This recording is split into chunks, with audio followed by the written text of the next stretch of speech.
Chapter 13, page 98. My sister sends me an email.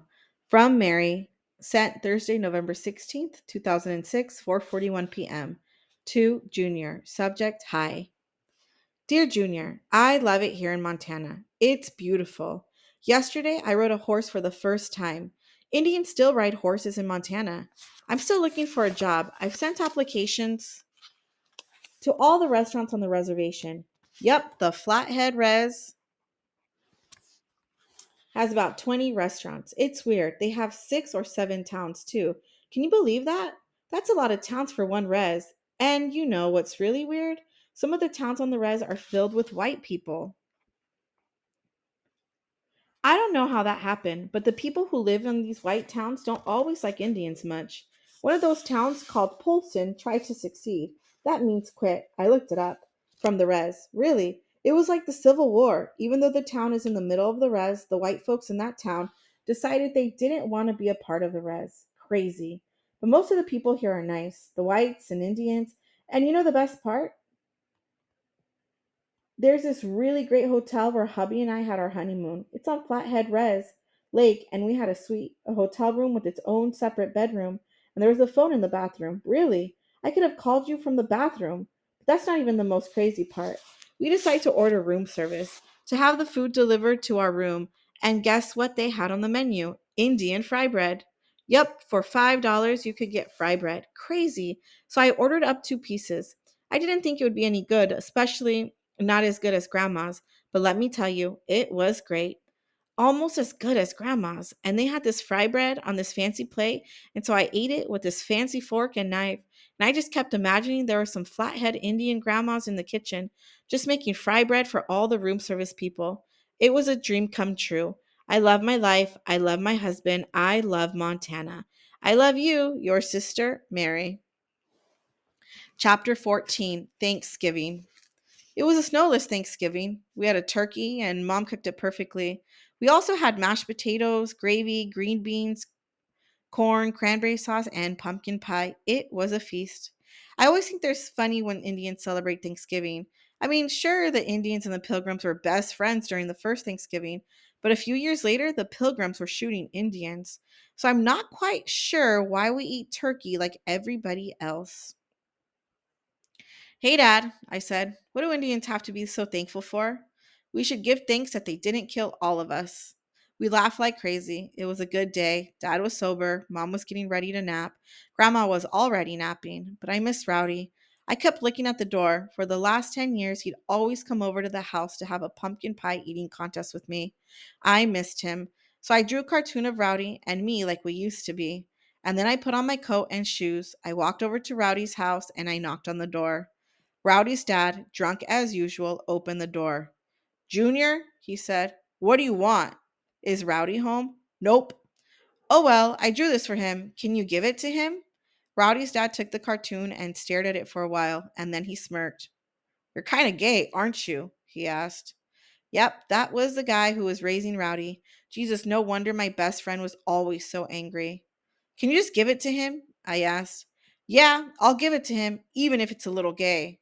I wanted to cuss at him. I wanted to tell him that I thought I was being courageous and that I was trying to fix my broken friendship with Rowdy and that I missed him. And if that was gay, then okay, I was the gayest dude in the world. But I didn't say any of that. Okay, thank you, I said instead. And happy Thanksgiving. Rowdy's dad closed the door on me. I walked away, but I stopped at the end of the driveway and I looked back. I could see Rowdy in the window of his upstairs bedroom. He was holding my cartoon. He was watching me walk away, and I could see the sadness in his face. I just knew he missed me. I waved at him, and he gave me the finger. Hey, Rowdy! I shouted. Thanks a lot. He stepped away from the window, and I felt sad for a moment, but then I realized that Rowdy may have flipped me off, but he hadn't torn up my cartoon. As much as he hated me, he probably should have ripped it to pieces. That would have hurt my feelings more than just about anything I can think of, but Rowdy still respected my cartoons, and so maybe he still respected me a little bit. Chapter 15, Hunger Pains. Our history teacher, Mr. Sheridan, was trying to teach us something about the Civil War, but he was so boring and monotonous that he was only teaching us how to sleep with our eyes open. I had to get out of here, so I raised my hand. What is it, Arnold? The teacher asked. I have to go to the bathroom. Hold it. I can't. I put on my best. If I don't go now, I'm going to explode face. Do you really have to go? The teacher asked. I didn't have to go at first, but then I realized that yes, I did have to go. I have to go really bad, I said. All right, go, go. I headed over to the library bathroom because there's usually a lot cleaner than the ones by the lunchroom. So, okay, I'm going number two, and I'm sitting on the toilet and I'm concentrating. I'm in my Zen mode, trying to make this whole thing a spiritual experience. I read once that Gandhi was way into his number two. I don't know if he told fortunes or anything, but I guess he thought the condition and quality of his number two revealed the condition and quality of his life. Yeah, I know, I probably read too many books and probably way too many books about number two, but it's all important, okay? So I finish, I flush, I wash my hands, and then I stare in the mirror and start popping zits. I'm all quiet and concentrating when I hear this weird noise coming from the other side of the wall. That's a girl's bathroom. And I hear this weird noise again. Do you want to know what it sounds like? It sounds like "Rah." It sounds like somebody's vomiting. Nope, it sounds like a 747 is landing on a runway of vomit. I'm planning on heading back to the classroom for more scintillating lessons from the history teacher. But then I hear that noise again. Blah! So somebody might have the flu or something. Maybe they're having like kidney failure in there. I can't walk away. So I knock on the door, the girls' bathroom door. Hey, are you okay in there? Go away. It's a girl, which makes sense since it's the girls' bathroom. Do you want me to get a teacher or something? I asked through the bathroom door. I said, go away. I'm not dumb. I can pick up on subtle clues. So I walk away, but something pulls me back. I don't know what it is. If you're romantic, you might think it was destiny. So Destiny and me lean against the wall and wait. The vomiter will eventually have to come out of the bathroom, and then I'll know that she's okay. And pretty soon she does come out. And it is the lovely Penelope, and she's chomping hard on a cinnamon gum. She'd obviously try to cover the smell of vomit with the biggest piece of cinnamon gum in the world, but it doesn't work. She just smells like somebody vomited on a big old cinnamon tree. What are you looking at? She asked me. I'm looking at an anorexic, I say. A really hot anorexic, I want to add, but I don't. I'm not anorexic, I'm bulimic. She says it with her nose and chin in the air. She gets all arrogant. And then I remember there were a bunch of anorexics who are proud to be skinny and starved freaks. They think being anorexic makes them special, makes them better than everybody else. They have their own freaking websites where they give advice on the best laxatives and stuff. What's the difference between bulimics and anorexics? I ask. Anorexics are anorexics all the time. I'm only bulimic when I'm throwing up. Wow, she sounds just like my dad. I'm only an alcoholic when I get drunk. There are all kinds of addicts, I guess. We all have pain, and we all look for ways to make the pain go away. Penelope gorges on her pain, and then she throws it up and flushes it away. My dad drinks his pain away. So I say to Penelope what I always say to dad when he's drunk and depressed and ready to give up on the world. Hey, Penelope, I say, don't give up. Okay, so it's not the wisest advice in the world. It's actually kind of obvious and corny. But Penelope starts crying and talking about how lonely she is and how everybody thinks her life is perfect because she's pretty and smart and popular, but that she's scared all the time. But nobody will let her be scared because she's pretty and smart and popular. You notice that she mentioned her beauty, intelligence, and popularity twice in one sentence. The girl has an ego, but that's sexy too. How is it that a bulimic girl with vomit on her breath can suddenly be so sexy? Love and lust can make you go crazy. I suddenly understand how my big sister Mary could have married a guy could have met a guy and married him 5 minutes later. I'm not so mad at her for leaving us and moving to Montana. Over the next few weeks, Penelope and I become the hot item at Reardon High School. Okay, we're not exactly a romantic couple. We're more like friends with potential, but that's still cool. Everybody is absolutely shocked that Penelope chose me to be her new friend. I'm not some ugly mutated beast, but I am an absolute stranger at the school. And I am an Indian. And Penelope's father, Earl, is a racist. The first time I meet him, he said, Kid, you better keep your hands out of my daughter's panties. She's only dating you because she knows it'll piss me off. So I ain't gonna get pissed. And if I ain't pissed, then she'll stop dating you. In the meantime, you just keep your trouser snake in your trousers and I won't have to punch you in the stomach. And then you know what he said to me after that? Kid, if you get my daughter pregnant, if you make some charcoal babies, I'm going to disown her. I'm going to kick her out of my house and you'll have to bring her home to your mommy and daddy. You hear me straight, kid? This is all on you now. Yup, Earl was a real winner.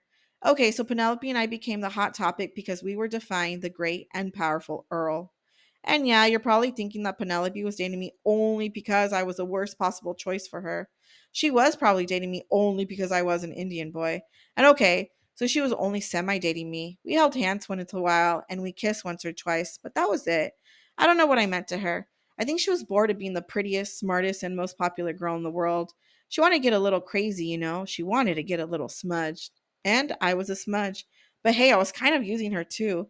After all, I suddenly became popular because Penelope had publicly declared that I was cute enough to almost date all of the other girls in school, decided that I was cute too because I got to hold hands with Penelope and kiss her goodbye when she jumped on the school bus to go home, all of the other boys in school decided that I was a major stud. Even the teacher started paying more attention to me. I was mysterious. How did I, the dorky Indian guy, win a tiny piece of Penelope's heart? What was my secret? I looked and talked and dreamed and all walked. I looked and talked and dreamed and walked differently than everybody else. I was new. If you want to get all biological, then you'd have to say that I was an exciting addition to the Reardon gene pool. So, okay, those are the obvious reasons why Penelope and I were friends, all the shallow reasons. But what about the bigger and better reasons? Arnold, she said one day after school, I hate this little town. It's so small, too small. Everything about it is small. The people here have small ideas, small dreams. They all want to marry each other and live here forever. What do you want to do? I asked. I want to leave as soon as I can. I think I was born with a suitcase. Yeah, she talked like that, all big and goofy and dramatic.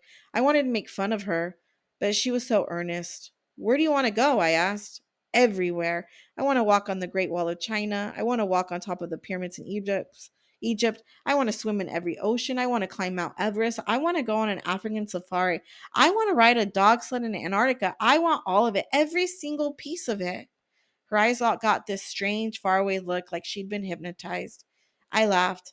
Don't laugh at me, she said. I'm not laughing at you. I'm laughing at your eyes. That's the whole problem. Nobody takes me seriously. Well, come on. It's kind of hard to take you seriously when you're talking about the Great Wall of China and Egypt and stuff. Those are just big, goofy dreams. They're not real. They're real to me, she said. Why don't you quit talking in dreams and tell me what you really want to do with your life? I said. Make it simple. I want to go to Stanford and study architecture. Wow, that's cool. But why architecture? Because I want to build something beautiful, because I want to be remembered. And I couldn't make fun of her for that dream. It was my dream too, and Indian boys weren't supposed to dream like that. And white girls from small towns weren't supposed to dream big either. We were supposed to be happy with our limitations. But there's no way Penelope and I were going to sit still. Nope, we wanted to fly. You know, I said, I think it's way cool that you want to travel the world, but you won't even make it halfway if you don't eat enough. She was in pain, and I loved her. I sort of loved her, I guess. So I kind of had to love her pain too. Mostly, I love to look at her. I guess that's what boys do, right? And men, we look at girls and women, we stare at them. And this is what I saw when I stared at Penelope. Was it wrong to stare so much? Was it romantic at all? I don't know, but I couldn't help myself. Maybe I don't know anything about romance, but I know a little bit about beauty. And man, Penelope was crazy beautiful. Can you blame me for staring at her all day long?